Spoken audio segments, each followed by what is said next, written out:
My name is Joe. I am originally from upstate New York. I'm Jeannie. I'm from Baton Rouge. I am the second of 3 daughters. We grew up in my grandparents' house, and then mom remarried and we moved to a more city environment, and then mom got divorced again. We went back to Grammy, so that was a weird culture shock of going from a city school environment to a suburban environment. But the fact that I smoked cigarettes in the bathroom and was one of the naughty kids is how I found out my friend group. And just, a weekend I was getting invited to all the parties and everything. So from the very beginning, I started drinking when I was in 5th grade. And 70s, 80s, it was just so much part of the culture, and that's the people that I hung around with anyway. Like, if you weren't smoking cigarettes in the bathroom and didn't have some weed and wasn't gonna drink, then I didn't want to know you.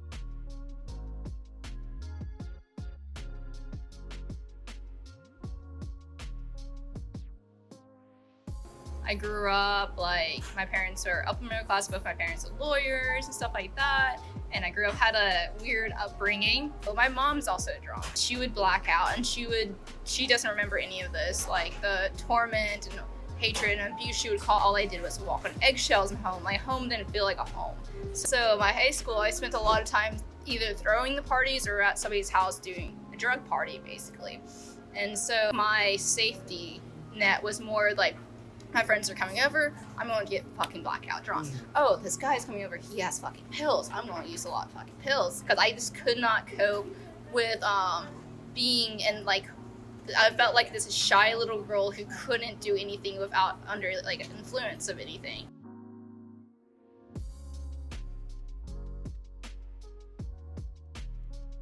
One of the characteristics of an alcoholic is, we're self-will run riot. And I had my first daughter, met the man that I ended up marrying, had my second child, and then decided it would be a good time to go to college. I do not recommend that. It was so unbelievably stressful, but I did all of that and drinking the whole time, and wasn't a daily drinker. But that is where I met other adults who had gotten sober. That's one of the things we do is get our lives back on track and pursue those dreams that sort of fall by the wayside as we're actively in our alcoholism. So I met some people who were sober, my age, and not drinking and going to school, and I'm like, I had to get drunk just to fill out my financial aid forms. It was too stressful. Drinking was if you have my problems, you would drink too. If you were as stressed as me, you would drink too.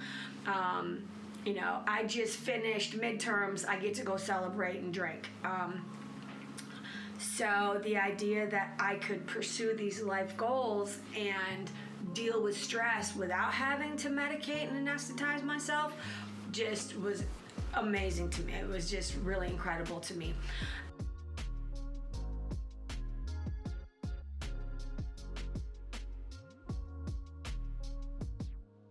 What really progressed in my alcoholism is I got into Roxy, and I started using and binging and going through withdrawals, being sober, binging again, going through withdrawals, getting sober.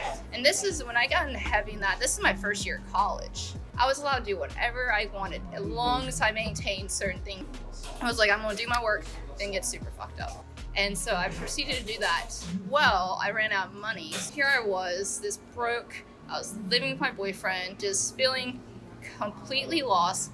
I was so depressed. It was insane. I'd be walking around LSU campus because I would be sober going to class and just feel so alone in the world. I'm surrounded by 50,000 people, and all I could do is wait until I finished my work to get home so I could have a little bit of feeling left.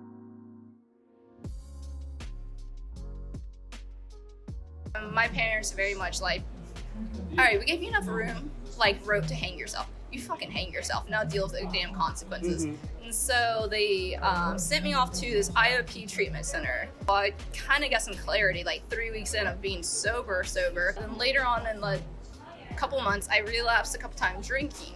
Oh, I had all these excuses why I went to a bachelorette party. Of course, who doesn't drink at a bachelorette party? Who doesn't drink at a wedding? Oh, it's St. Patrick's Day, I had a drink. And I had a soul sickness, and I didn't know how to cope without feeding it with drugs and alcohol. I've been sober since that last strong. It's been about like 8 years now. Okay.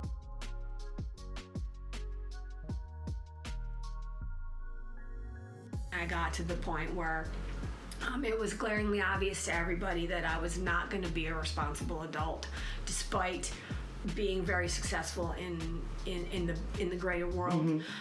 So I went out on a Friday night and came home on a Saturday afternoon, which was kind of expected when you're 18 or 19 and sowing your wild oats.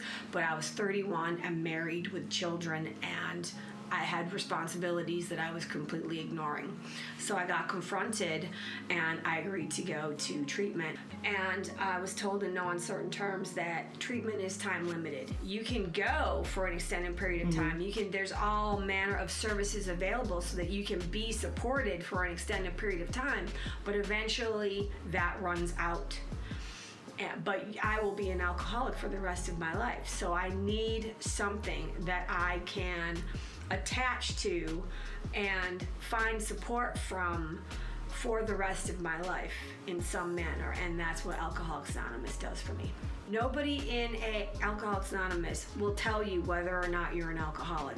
You get to decide for yourself.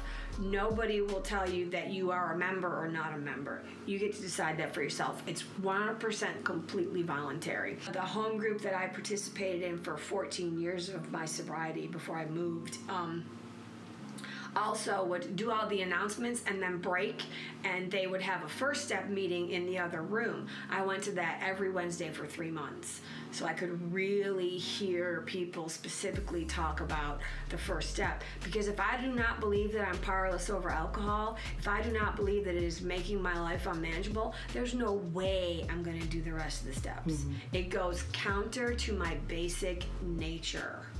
Because step 2 and step 3, and specifically like step 2 is admitting, came to believe that a power greater than ourselves could restore us to sanity.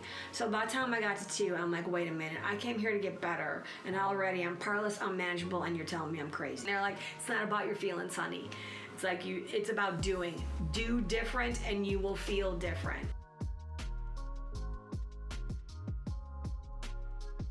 I have my undergrad in math. I have a master's, so I just got a job at IBM. I wouldn't have gotten that far in my life if I didn't get sober.